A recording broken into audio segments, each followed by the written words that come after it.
Assalamualaikum warahmatullahi wabarakatuh. Kita masuk ke penyesuaian diri hewan terhadap lingkungannya. Ada berbagai hewan yang tersebar di berbagai penjuru bumi. Mereka hidup di lingkungan dengan kondisi yang berbeda-beda. Hewan yang hidup di lingkungan tertentu umumnya memiliki ciri khusus yang berbeda dengan hewan yang hidup di tempat lain. Ciri khusus seekor hewan dapat terlihat pada struktur tubuh dan tingkah laku hewan tersebut. Mari kita pelajari beberapa ciri khusus hewan berikut ini. 1. Kelelawar. Kelelawar adalah hewan yang biasa hidup di gua dan tempat-tempat gelap. Kelelawar adalah mamalia bersayap, sehingga dapat terbang. Kelelawar dikenal sebagai hewan nokturnal, yaitu hewan yang aktif beraktivitas dan mencari makan di malam hari dan istirahat pada siang hari. Kelelawar memiliki ciri khusus sebagai berikut. Yang pertama, sayap lentur dan tipis, dan kaki serta cakar yang kuat. Sayap kelelawar berbeda dengan sayap burung. Sayap kelelawar berupa lapisan kulit yang lentur yang membentang antara tulang-tulang lengannya. Kaki dan cakar yang kuat untuk mencengkram langit-langit gua dan pohon saat tidur bergelantung. 2. Kelelawar tidur atau istirahat dengan posisi bergelantung terbalik. Posisi kepala berada di bawah dan kaki di atas, dengan posisi sayap menutup tubuhnya. Hal tersebut membuat kelelawar aman dari musuhnya. Jika hendak terbang, kelelawar tinggal mengepakkan sayapnya. Yang ketiga, memiliki kemampuan atau sistem ekolokasi, yaitu merupakan kemampuan kelelawar untuk terbang di tempat yang gelap dan suatu sistem penggunaan pantulan bunyi untuk mendeteksi keberadaan objek yang berupa makanan, pohon, atau dinding gua. Yang ketiga, cicak. Cicak dan kerabatnya tokek adalah hewan yang hidup merayap pada dinding. Makanannya berupa hewan-hewan kecil seperti nyamuk dan laron. Ciri khusus cicak adalah sebagai berikut.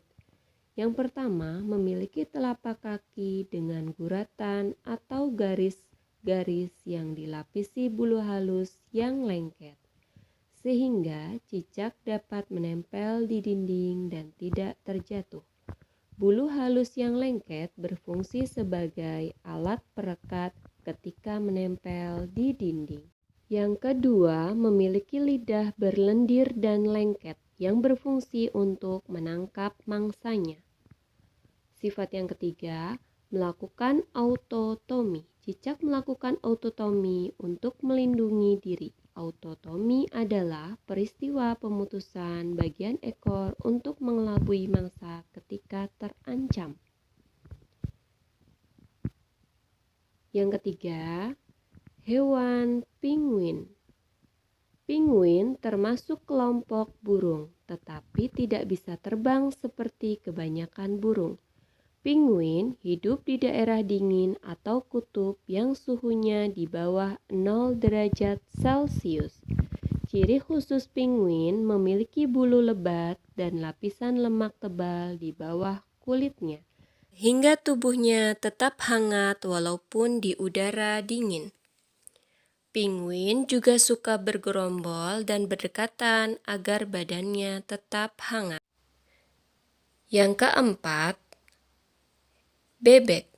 Bebek merupakan unggas yang hidup di air dan pandai berenang. Ciri khusus bebek yang pertama, memiliki bulu yang tersusun rapat dan berlapiskan minyak. Bulu yang berlapiskan minyak membuat bulu bebek tetap kering saat berenang di air. Lapisan minyak tersebut berasal dari kelenjar yang ada di bagian ekor bebek. Bebek meminyaki bulunya dengan menggunakan paruhnya. Sifat yang kedua, memiliki selaput kaki yang memudahkan saat bebek berenang dan berjalan di lumpur. Selaput kaki berfungsi sebagai dayung ketika berenang dan dapat juga untuk menahan berat badan saat berjalan di lumpur. Yang ketiga, bebek dapat menutup lubang telinganya saat menyelam di air, sehingga telinganya tidak kemasukan air. Yang keempat, memiliki paruh berbentuk sudu atau sisir yang berfungsi untuk menyaring makanan di daerah berlumpur. Contoh hewan lainnya yaitu unta. Unta hidup di daerah padang pasir atau gurun. Ciri khusus unta yang pertama, memiliki punuk untuk menyimpan cadangan makanan dan lemak. Yang kedua, memiliki bulu mata panjang dan hidung yang bisa menutup, yang berfungsi mencegah kemasukan debu atau pasir. Ciri khusus yang ketiga, memiliki kaki yang panjang dengan telapak kaki yang lebar dan tebal, berfungsi untuk melindungi badan unta dari pantulan panas padang pasir, serta untuk memudahkan unta dalam berjalan di padang pasir. Demikian beberapa penyesuaian diri hewan yang dapat disampaikan. Semoga anak-anak bisa memahaminya. Assalamualaikum warahmatullahi wabarakatuh.